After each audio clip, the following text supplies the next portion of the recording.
accidental inventions that changed the world.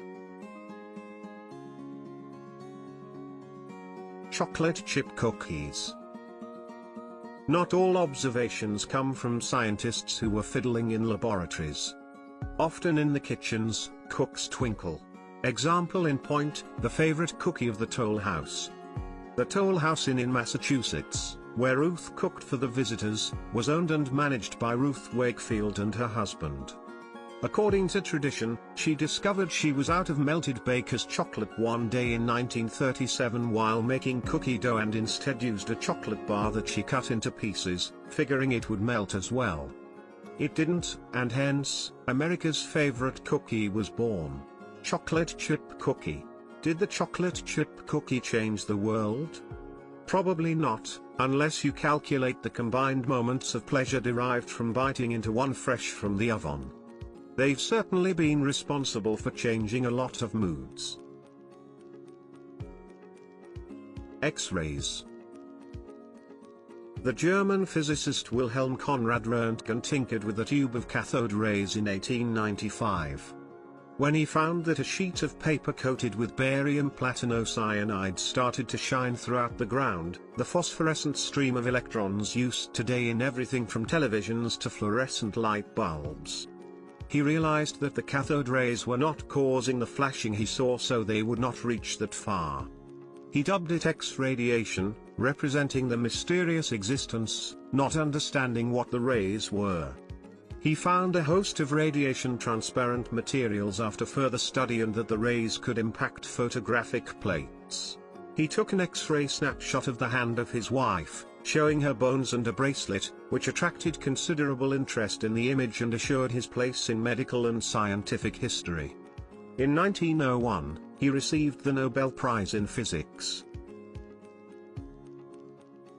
Potato chips. Look at the potato chip, a salty, greasy, crispy tuber wisp that Americans spend more than $7 billion a year on.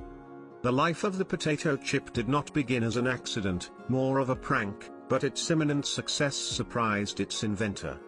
As legend has it, in 1853, restaurant cook George Speckrum from Saratoga Springs was upset with the complaints of a wealthy patron who repeatedly returned his thickly cut French-style potatoes, a common preparation at the time. The exasperated Crum sliced the potatoes as thinly as he could after the third return, fried the daylights out of them, and covered them in what he presumed was a prohibitive amount of salt. The patron adored them, and ordered another round, much to his surprise. They became the specialty of the house quickly, and the history of snacking has changed forever. So much so that a major Harvard University study recently revealed that the potato chip is the #1 reason in the United States for weight gain. Matches. We should thank a British pharmacist and his dirty mixing stick for those of us who want to produce a controlled blaze from time to time with a match hit.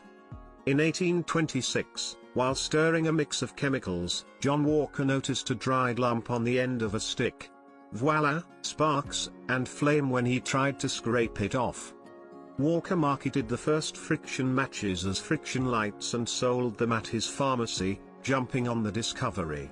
The initial matches were made of cardboard, but he quickly replaced those with 3-inch-long wooden splints hand-cut. The matches came in a box equipped for striking with a piece of sandpaper.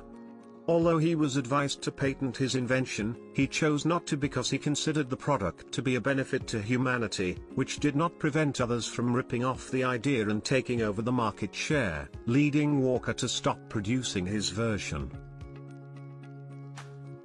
Safety glass. Even in the early days of automobiles, one of the gravest risks was damage from fragments of broken window glass before seat belts and airbags were part of the set. We may thank Eduard Benedictus, a French artist and chemist, for inventing laminated glass, also known as safety glass. While a glass flask fell and shattered but did not break in his laboratory, Benedictus discovered that the interior was covered with plastic cellulose nitrate that kept together with the broken parts.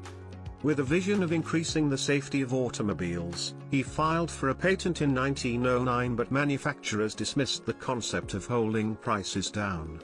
In World War I, however, glass became the staple for gas mask lenses.